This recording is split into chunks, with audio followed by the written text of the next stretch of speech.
जी अस्सलाम वालेकुम। नेक्स्ट हमारा टॉपिक है एंडोप्लाज्मिक रेटिकुलम। इससे पहले हमने साइटोप्लाज्म, सेल मेम्ब्रेन और सेल वॉल को स्टडी किया, जिनकी डिटेल वीडियो के लिंक्स आपको इस वीडियो के डिस्क्रिप्शन में मिल जाएंगी या फिर इस वीडियो के टॉप राइट कॉर्नर पर आपको वो वीडियोस भी मिल जाएंगी। तो नेक्स्ट हमारा आज का टॉपिक है एंडोप्लाज्मिक रेटिकुलम, जिसे हम एब्रीविएट करते हैं ER से, लेकिन इसका फुल फॉर्म क्या होता है? Endoplasmic reticulum. जैसे कि आप जानते हैं, सेल एक बहुत ही छोटा सा स्ट्रक्चर है जिसे हम नेक्ड आई से नहीं देख सकते, यानी हम इसे इंसानी आंख के ज़रिए से नहीं देख सकते। तो सेल को देखने के लिए हमें एक माइक्रोस्कोप की ज़रूरत होती है, और जो एंडोप्लाज्मिक रेटिकुलम है वो तो सेल के अंदर मौजूद होता है, तो इसे तो देखने के लिए हमें और भी बड़े माइक्रोस्कोप की ज़रूरत होती है। तो एंडोप्लाज्मिक रेटिकुलम को हम इलेक्ट्रॉन माइक्रोस्कोप के ज़रिए से देख सकते हैं। किसके ज़रिए से? इलेक्ट्रॉन माइक्रोस्कोप के ज़रिए से एंडोप्लाज्मिक रेटिकुलम को देखा जा सकता है। अब ये मौजूद कहाँ पर होता है? फॉर एग्जांपल, ये आपके सामने एक न्यूक्लियस है। न्यूक्लियस की जो आउटर न्यूक्लियर मेम्ब्रेन होती है, वहाँ से ये शुरू होता है एंडोप्लाज्मिक रेटिकुलम, और ये जो सेल मेम्ब्रेन तक जाता है, मतलब it is extending from outer membrane of nucleus to the inner side of plasma membrane of the cell. और ये चैनल्स की फॉर्म में होता है, ट्यूब्स की फॉर्म में और चैनल्स की फॉर्म में। ठीक है, अब इसे हम कहते हैं आ नेटवर्क ऑफ चैनल्स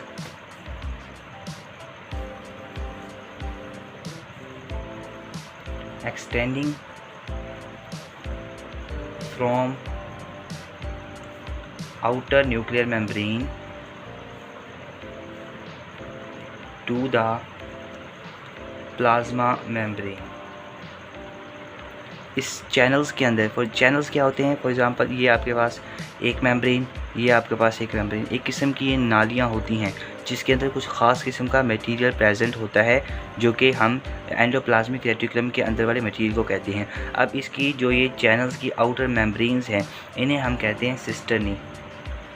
और जब यहाँ से न्यूक्लियस के आउटर मेम्ब्रेन से लेकर प्लाज्मा मेम्ब्रेन के अंदर मौजूद जितनी भी ये मेम्ब्रेन्स और ये जितने भी चैनल्स हैं, इन सब को जब हम कलेक्टिवली देखते हैं तो हम इन्हें एंडोप्लाज्मिक रेटिकुलम कहते हैं। नेक्स्ट, इसकी दो फॉर्म्स हैं, एक इसकी स्मूथ फॉर्म होती है, एक इसकी रफ़ फॉर्म होती है। ये जो इतनी इलाका है, ये इसकी रफ़ फॉर्म है, और नीचे वाला ये वाला इसका स्मूथ फॉर्म है।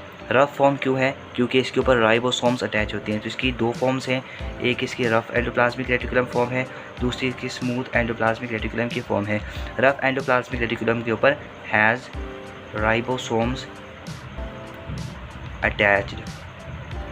और आपको पता है राइबोसोम्स क्या होते हैं? राइबोसोम्स स्मॉलेस्ट ग्रैनुलर स्ट्रक्चर्स होते हैं सेल के अंदर, जो क्या काम करते हैं? प्रोटीन की सिंथेसिस करते हैं। और फिर जब ये राइबोसोम्स, जो कि इन पर ये जो डॉट्स मौजूद हैं, ये रफ एंडोप्लाज्मिक रेटिकुलम पर, ये असल में राइबोसोम्स हैं जो कि प्रोटीन की सिंथेसिस करके इन चैनल्स के अंदर भेजते रहते हैं। और फिर ये प्रोटीन इन चैनल्स के अंदर से मूव करती हुई जाती है और फिर स्मूथ एंडोप्लाज्मिक रेटिकुलम के पास जाती है, जहाँ से ये बड ऑफ हो जाती है, मतलब कि स्मूथ एंडोप्लाज्मिक रेटिकुलम से ये वेसिकल्स की फॉर्म में वहाँ से रिलीज़ हो जाती है। फिर नेक्स्ट अगली गोल्जी एपैरेटस या किसी और जो होगा ऑर्गेनल होगा उसके पास जाएगी, जहाँ पर इसकी ज़रूरत होगी। तो एक फॉर्म हमारे पास स्मूथ एंडोप्लाज्मिक रेटिकुलम है, जिसके ऊपर राइबोसोम्स अटैच होते हैं, जो कि क्या काम करता है? प्रोटीन की सिंथेसिस में इन्वॉल्व है। और दूसरा हमारे पास फॉर्म होती है स्मूथ एंडोप्लाज्मिक रेटिकुलम, जिस पर किसी भी तरह के कोई राइबोसोम्स अटैच नहीं होते। देखिए, ये बिल्कुल स्मूथ फॉर्म में है। और एक और इसमें डिफरेंस है कि रफ एंडोप्लाज्मिक रेटिकुलम ट्यूब्यूल्स की फॉर्म्स में होता है या सैक्स की फॉर्म में होता है, लेकिन जो स्मूथ एंडोप्लाज्मिक रेटिकुलम है वो सिर्फ और सिर्फ ट्यूब्यूल्स की फॉर्म में होता है। तो स्मूथ एंडोप्लाज्मिक रेटिकुलम के बहुत सारे फंक्शंस हैं, जैसे कि ये मेटाबॉलिज्म ऑफ लिपिड में इस्तेमाल होता है, यानी कि लिपिड को बड़े मॉलिक्यूल्स में कन्वर्ट करना या उसे छोटे मॉलिक्यूल्स में कन्वर्ट करना, फ़ैट में कन्वर्ट करना, ग्लिसरॉल में कन्वर्ट करना, वो सारे इसी स्मूथ एंडोप्लाज्मिक रेटिकुलम के कामों में आते हैं। नंबर 2, ये डिटॉक्सिफिकेशन कर सकता है किसकी? हार्मफुल केमिकल्स की। मतलब हमारी बॉडी के अंदर जितने भी हार्मफुल केमिकल्स होते हैं उनको न्यूट्रलाइज़ करके उनके इफ़ेक्ट को कैंसिल आउट कर सकता है ये स्मूथ एंडोप्लाज्मिक रेटिकुलम। इसके अलावा ये ड्रग्स की भी डिटॉक्सिफिकेशन कर सकता है। इसके अलावा ये नर्व इम्पल्सिस की ट्रांसमिशन में रोल प्ले कर रहा होता है। वो जब नेक्स्ट नर्व इम्पल्स वाला टॉपिक आएगा तो उसमें आपको अच्छी तरह से वाज़ेह हो जाएगा कि किस तरह smooth endoplasmic reticulum nerve impulse की ट्रांसमिशन में रोल प्ले कर रहा होता है। इसके अलावा ये स्टोरेज ऑफ कैल्शियम आयन में भी मदद करता है। ये स्मूथ एंडोप्लाज्मिक रेटिकुलम की एक मॉडिफाइड फॉर्म होती है जिसे हम कहते हैं सार्कोप्लाज्मिक रेटिकुलम, जो कि मसल सेल्स के अंदर मौजूद होती है। और जब ये मसल सेल्स के अंदर मौजूद होती है, फिर जब मसल ने कॉन्ट्रैक्ट करना होता है तो वहाँ से कैल्शियम आयन का रिलीज़ होता है। वो कैल्शियम आयन इस सार्कोप्लाज्मिक रेटिकुलम के अंदर स्टोर होते हैं। तो SCR की जो मॉडिफाइड फॉर्म है वो कैल्शियम आयन्स के स्टोरेज का काम भी कर रही होती है। इसके अलावा ये transport of material from one part of the cell to other part of the cell में भी रोल प्ले कर रहे होते हैं।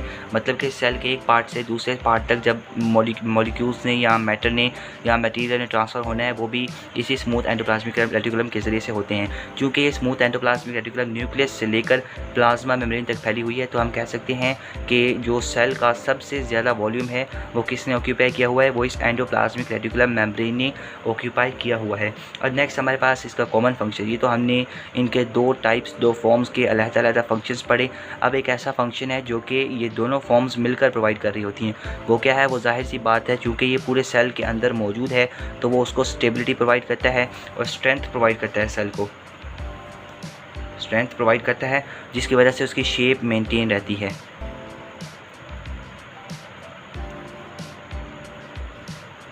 तो हमने एंडोप्लाज्मिक रेटिकुलम का पढ़ा कि इसे एब्रीवेट किया जाता है ER से।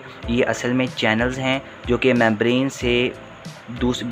से बाउंड किए गए हैं। उन मेम्ब्रेन्स को हम सिस्टर्नी कहते हैं और ये आउटर न्यूक्लियर मेम्ब्रेन से शुरू होकर प्लाज्मा मेम्ब्रेन तक एक्सटेंड होती हैं। इसकी दो फॉर्म्स हैं, एक होती है रफ एंडोप्लाज्मिक रेटिकुलम, एक होती है smooth endoplasmic reticulum. Rough endoplasmic reticulum के ऊपर यहाँ पर राइबोसोम्स अटैच होते हैं जो कि इसको रफ अपीयरेंस देते हैं। उन राइबोसोम्स का काम है कि उन्होंने प्रोटीन्स बनाकर इन ट्यूब्यूल्स या चैनल्स के अंदर भेजना है, जहाँ से वो ट्रांसपोर्ट होते हुए चलते हुए स्मूथ एंडोप्लाज्मिक रेटिकुलम के पास पहुँचते हैं। वहाँ से वो बड ऑफ होकर किसी दूसरी ऑर्गेनल के पास या फिर गोल्जी अपरेटस के पास जाते हैं, जहाँ से फर्दर मॉडिफाई होने के बाद वो आगे रिलीज़ होते हैं, अपना अपना फंक्शन परफॉर्म कर रहे होते हैं। अब उसके हमने फंक्शंस देखे कि स्मूथ एंडोप्लाज्मिक रेटिकुलम कौन कौन से फंक्शन परफॉर्म कर रहा होता है और रफ एंडोप्लाज्मिक रेटिकुलम कौन कौन से फंक्शन को परफॉर्म कर रहा होता है। उसके बाद इन दोनों का एक कॉमन फंक्शन है कि दोनों कॉमन फंक्शन प्रोवाइड करते हैं कि सेल को स्ट्रेंथ प्रोवाइड करते हैं और जिसकी वजह से सेल की शेप जो है वो मेंटेन रहती है और most of the volume of the cell को ऑक्यूपाई करता है। एंडोप्लाज्मिक रेटिकुलम की मेम्ब्रेन्स जो है वो most of the volume of the cell को ऑक्यूपाई कर रही होती हैं। यहाँ पर एक छोटा सा पॉइंट है कि जब साइक्लोसिस होती है, क्या साइक्लोसिस के दौरान, साइक्लोसिस क्या है कि सेल के अंदर जो साइटोप्लाज्म है उसकी एक्टिव मूवमेंट, यानी कि जो सेल के अंदर जो साइटोप्लाज्म है वो मूव कर रहा होता है। क्यों मूव कर रहा होता है? वो हमने साइटोप्लाज्म वाले टॉपिक में पढ़ा था कि इसके अंदर कंट्रैक्टाइल प्रोटीन्स होती हैं। उनमें से भी यहाँ पर एक्टिन के मायोफिलामेंट्स होते हैं